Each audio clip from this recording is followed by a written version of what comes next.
7 बजे शाम को लाइव क्लास चलता है। सभी विद्यार्थी 7 बजे इस लाइव क्लास से जुड़िए और प्रतिदिन मेरे वीडियो को देखिए और एक अच्छे से नोट्स को बना लीजिए। तो इस भाग में आज हम लोग पढ़ेंगे मूल प्रभाज या मूल अंश। तो इसमें मूल प्रभाज या मूल अंश में पहले इसकी परिभाषा समझेंगे और उस पर हम लोग क्या समझेंगे, न्यूमेरिकल बहुत ही आईएमपी है, क्योंकि हर साल के परीक्षा में एक न्यूमेरिकल मूल प्रभाज पर पूछा जाता है। तो पहले मूल प्रभाज की परिभाषा क्या है, तो किसी विलयन में विलय या विलायक के मूलों की संख्या। तो यहाँ ध्यान दीजिए, विलय या क्या है, विलायक के मूलों की संख्या तथा और विलयन के कुल मूलों की संख्या के अनुपात को मूल प्रभाज या मूल अंश कहते हैं। तो जो विलयन जब बनेगा तो उसमें विलय भी रहता है और क्या रहता है, विलायक होता है। तो यहाँ मूल प्रभाज का 2 सूत्र बनेगा, एक विलय के लिए बनेगा और एक विलायक के लिए बनेगा। इसलिए यहाँ पे लिखा गया है किसी विलयन में विलय या क्या, विलय और विलायक जब मिलता है तो क्या बनता है, तो विलयन बनता है। तो विलयन में 2 अवयव होते हैं, विलय होते हैं और क्या होते हैं, विलायक होते हैं। इसलिए यहाँ पर विलय भी है और क्या है, विलायक के मूलों की संख्या तथा किसकी, विलयन के कुल मूलों की संख्या के अनुपात को क्या कहते हैं, मूल प्रभाज कहते हैं। अब यहाँ पर अगर मूल प्रभाज विलय के लिए निकालेंगे तो पहले यहाँ पे माना जाएगा कि माना विलय में मूलों की संख्या क्या मानेंगे, तो ये ध्यान दीजिए, यहाँ छोटा n मान लीजिएगा। विलय में मूलों की संख्या क्या मानेंगे, छोटा n, तथा विलायक में मूलों की संख्या आप क्या मान लीजिए, बड़ा n। तो समझ में आ रहा होगा कि विलय में छोटा n और विलायक में बड़ा n मान लेंगे। अब यहाँ विलय का मूल प्रभाज का जब सूत्र लिखेंगे तो विलय का मूल प्रभाज का सूत्र क्या बनेगा, तो लिखेंगे विलय में मूलों की संख्या बटा कुल मूलों की संख्या। तो यहाँ विलय है तो इसलिए यहाँ विलय लिखेंगे, विलय में मूलों की संख्या। अब है विलय का मूल प्रभाज का सूत्र क्या बन जाएगा, तो विलय में मूलों की संख्या क्या माने हैं, तो विलय में मूलों की संख्या क्या माने हैं, छोटा n माने हैं। तो इसलिए यहाँ लिखेंगे छोटा n हो गया। और कुल मूलों की संख्या मतलब ये हो गया कि विलय में और विलायक में दोनों को क्या कर लेंगे, जोड़ लेंगे। तो इसलिए हो जाएगा n प्लस n, माने ये छोटा n प्लस ये बड़ा n। तो छोटा n किसका है, तो विलय का, और बड़ा n क्या है, विलायक का। तो n बटा n प्लस n, ये सूत्र को याद रखिएगा विलय का मूल प्रभाज का। अब इसी प्रकार विलायक का मूल प्रभाज याद रखिए, बहुत आसान है, बस थोड़ा सा ध्यान देंगे तो परिभाषा भी याद हो जाएगा और सूत्र भी याद हो जाएगा। तो यहाँ विलायक का मूल प्रभाज का सूत्र क्या बनेगा, तो यहाँ विलायक है तो इसलिए अब यहाँ का लिखेंगे विलायक में मूलों की संख्या बटा कुल मूलों की संख्या। इसके पहले यहाँ पे क्या पढ़े हैं, विलय, तो यह विलय का मूल प्रभाज था तो इसलिए विलय बोलेंगे, और विलायक है तो क्या बोलेंगे, विलायक में मूलों की संख्या बटा क्या हो जाएगा, कुल मूलों की संख्या। अब यहाँ विलायक का मूल प्रभाज बराबर, तो यह विलायक है तो विलायक में मूलों की संख्या किससे प्रदर्शित करते हैं, तो बड़ा n से। तो n बटा n प्लस n, ये n प्लस n का मतलब क्या है, कुल मूलों की संख्या है, और ये बड़ा n क्या है, तो विलायक में मूलों की संख्या है। तो यह 2 सूत्र है, दोनों सूत्र को आप लोग अपने कॉपी में नोट कर लीजिए। यह विलय का मूल प्रभाज में ऊपर छोटा n रहेगा और n प्लस n, और विलायक का मूल प्रभाज में ऊपर बड़ा n रहेगा और नीचे क्या रहेगा, n प्लस n रहेगा। तो दोनों के सूत्र में क्या अंतर है, बस ऊपर ध्यान देंगे, यहाँ छोटा n है और यहाँ क्या है, बड़ा n है। तो दोनों सूत्र समझ में आ गया होगा, परिभाषा भी समझ में आ गया होगा कि मूल प्रभाज की परिभाषा क्या है। अपने कॉपी में नोट कर लीजिए परिभाषा को, सूत्र को। अब इसी सूत्र के सहायता से महत्वपूर्ण क्वेश्चन को पढ़ेंगे, एक एक लाइन को, न्यूमेरिकल को ध्यान दीजिएगा। जहां भी अगर दिक्कत होता है तो आप लोग क्या कीजिएगा, कमेंट कीजिएगा। तो पहला क्वेश्चन जानेंगे मूल प्रभाज पर, किसी विलयन में विलय के मूलों की संख्या 3। ध्यान दीजिएगा, किसी विलयन में विलय के मूलों की संख्या कितना है, 3 है, तथा विलायक के मूलों की संख्या कितना है, 6 है। तो मूल प्रभाज की गणना कीजिए। तो यह क्वेश्चन जो है बोर्ड के एग्जाम में आ चुका है, तो इसे अच्छे से आप लोग न्यूमेरिकल को समझिए। जहां दिक्कत है वहां जरूर क्या कीजिए, कमेंट कीजिए। तो अब यहाँ पे क्वेश्चन जब पढ़ लेंगे, पढ़ने के बाद से क्वेश्चन को नोट भी कर लीजिएगा अपने कॉपी में, और यहाँ लिखेंगे हल, और हल लिखने के बाद से यहाँ लिखेंगे क्वेश्चन में क्या लिखा गया है। तो विलय के मोलों की संख्या, तो विलय के मोलों की संख्या किससे प्रदर्शित करते हैं, तो विलय के मोलों की संख्या को छोटा n से प्रदर्शित करते हैं। बराबर लिख देंगे यहाँ पर, बराबर कितना है, तो बराबर लिखेंगे 3। और विलायक के मोलों की संख्या किससे प्रदर्शित करते हैं, तो बड़ा n से प्रदर्शित करते हैं। तो बड़ा n कितना हो जाएगा, 6। तो ये समझ में आ रहा होगा कि छोटा n और बड़ा n क्या है। यहाँ पर जो है छोटा n का मतलब क्या है, विलय के मोलों की संख्या है, और बड़ा n क्या है, तो विलायक के मोलों की संख्या है। अब यहाँ पे मोल प्रभाज ज्ञात करेंगे। तो यहाँ इस क्वेश्चन में यह नहीं कहा गया है कि विलय का मोल प्रभाज या विलायक का मोल प्रभाज, केवल मोल प्रभाज कह दिया गया है। तो समझिएगा, जब केवल मोल प्रभाज कहा रहेगा क्वेश्चन में, तो दोनों का मान निकालना पड़ेगा, विलय का मोल प्रभाज और विलायक का मोल प्रभाज, दोनों की गणना करना पड़ेगा। अब यहाँ पे सूत्र लिखेंगे कि विलय का मोल प्रभाज का सूत्र क्या होता है। तो यहाँ सूत्र लिखाएगा विलय का मोल प्रभाज। तो विलय का मोल प्रभाज का सूत्र तो जानते हैं, अभी बताए हैं सूत्र को। तो मोल प्रभाज का सूत्र क्या है, तो विलय है, तो इसलिए सूत्र हो जाएगा n/n प्लस बड़ा n हो जाएगा। तो यह सूत्र किसका है, तो विलय का मोल प्रभाज का सूत्र है n/n प्लस n। अब n का मान इसमें कितना रखेंगे, तो n का मान जो है 3 रखेंगे, और यहाँ का हो जाएगा 3 + 6। इसके बाद से नीचे नोट करेंगे, बराबर कर लेंगे, फिर 3/6, 3 कितना हुआ, 9। ये 3 से क्या हो जाएगा, कट जाएगा। तो 3 × 3, 3 त्रिकी 9, कट गया। तो कितना आ गया, 1/3। यहाँ लिख देंगे 1/3। 1/3 किसका आ गया, तो विलय का प्रभाज आ गया, विलय का मोल प्रभाज। यहाँ लिख देंगे विलय का कौन प्रभाज, मोल प्रभाज। तो विलय का मोल प्रभाज कितना आ गया, 1/3 आ गया। अब उसके बाद से किसका प्रभाज निकालेंगे, तो विलायक का। अब यहाँ पे विलायक का सूत्र लिखेंगे, विलायक का मोल प्रभाज।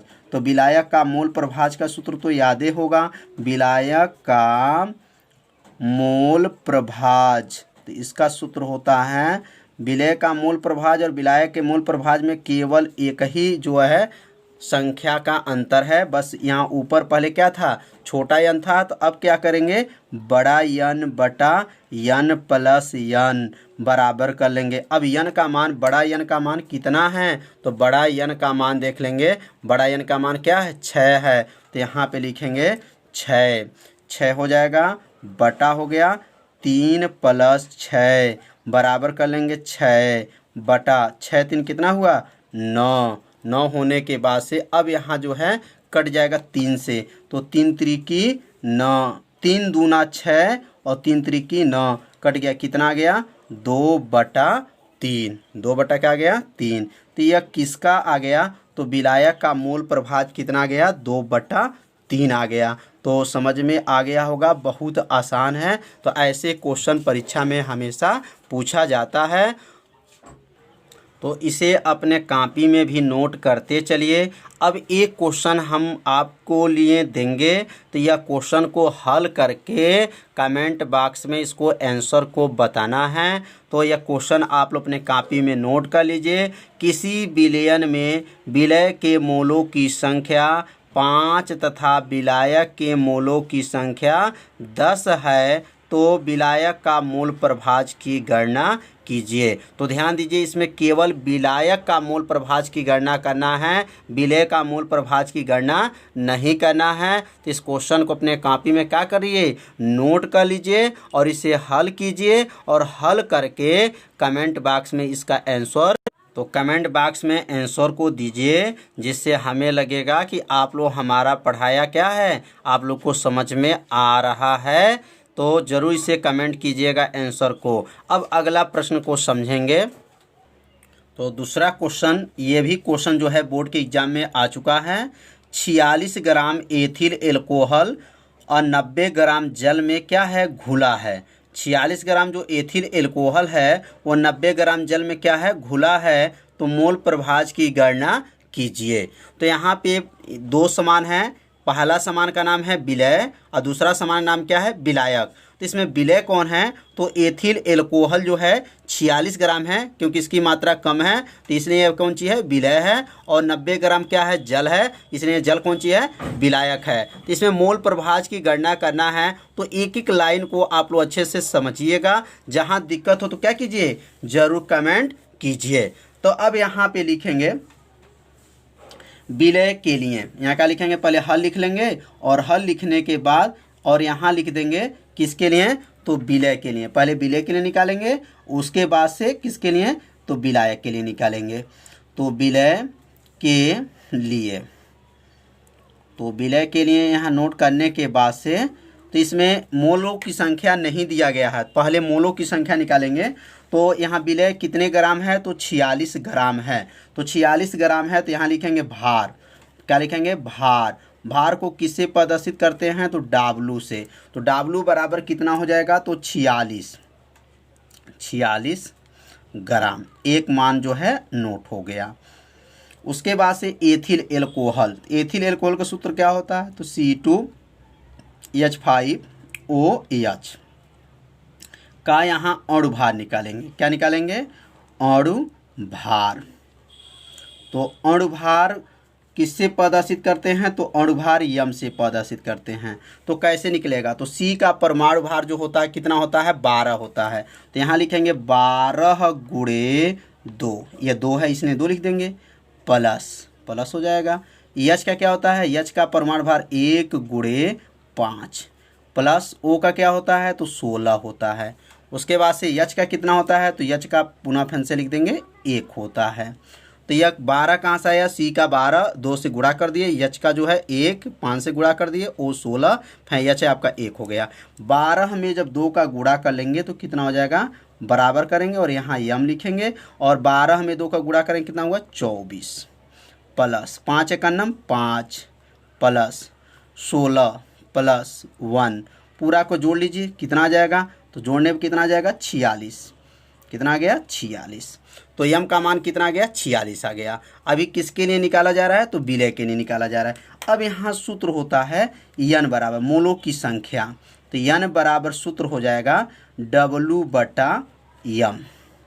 ये किसका सूत्र है, तो मोलों की संख्या बराबर होता है भार बटा अणु भार। क्या होता है, मोलों की संख्या का सूत्र क्या होता है, भार बटा अणु भार। अब यन बराबर, अब भार कितना है, तो 46 है, तो यहाँ लिख देंगे 46 बटा, और अणु भार कितना है, तो अणु भार भी कितना है, 46 है। तो 46 से 46 का हो गया, कट गया। तो कटने के बाद कितना गया, तो बराबर कितना लिख सकते हैं यहाँ पर, यन बराबर 1।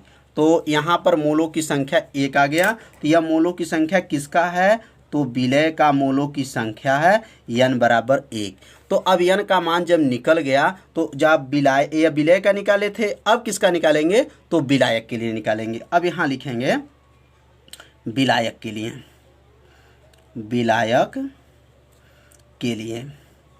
अब विलायक में देखेंगे भार कितना है, अणु भार कितना है, उसके बाद उसकी मोलों की संख्या की गणना करेंगे।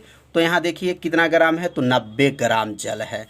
तो यहाँ भार लिख देंगे, भार जो है कितने ग्राम हो जाएगा, 90 ग्राम। तो यहाँ लिखेंगे भार, भार किससे प्रदर्शित करेंगे, W से। भार बराबर 90 ग्राम, 90 ग्राम क्या हो गया, भार हो गया। उसके बाद से अब अणु भार निकालेंगे। तो अणु भार किसका निकालेंगे, तो जल का। तो यहाँ लिखेंगे जल का मतलब H2O का अणु भार, अणु भार। तो अणु भार किससे प्रदर्शित करते हैं, तो यम से प्रदर्शित करते हैं। तो H का कितना होता है, तो 1 होता है, 2 से गुणा कर लेंगे, प्लस O का कितना होता है, तो 16 होता है, बराबर यहाँ यम लिख लेंगे, 2 एकन्ना 2, 16, 16 और 2 जोड़ लीजिए, 16 2 कितना हो गया, 18। तो जल का अणुभार कितना होता है, तो जल का अणुभार जो होता है 18 होता है। याद रखेंगे कितना होता है, 18 होता है। अब इसमें मोलों की संख्या विलायक के लिए निकालेंगे। तो विलायक के लिए मोलों की संख्या किससे प्रदर्शित करते हैं, तो तो बड़ा यन से प्रदर्शित करते हैं। बड़ा यन बराबर क्या हो जाएगा, W/m, भार बटा अणुभार। अब यहाँ यन बराबर भार कितना है, तो भार जो है 90 ग्राम है, तो यहाँ लिखेंगे 90 बटा और यम का मान क्या है 18, तो 18 पचे 90, तो यन का मान कितना आ गया, तो यन का मान जो है 5 आ गया। तो यन का मान 5 आ गया और छोटा यन का मान कितना आया था, तो 1 आया था।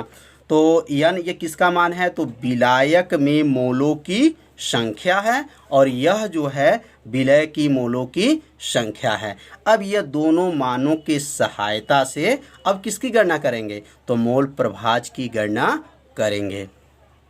तो विलय की मोलों की संख्या के मान कितना आया था, तो 1 आया था और विलायक के मोलों की संख्या कितना आया था, 5 आया था। अब यहाँ सूत्र लिखेंगे विलय का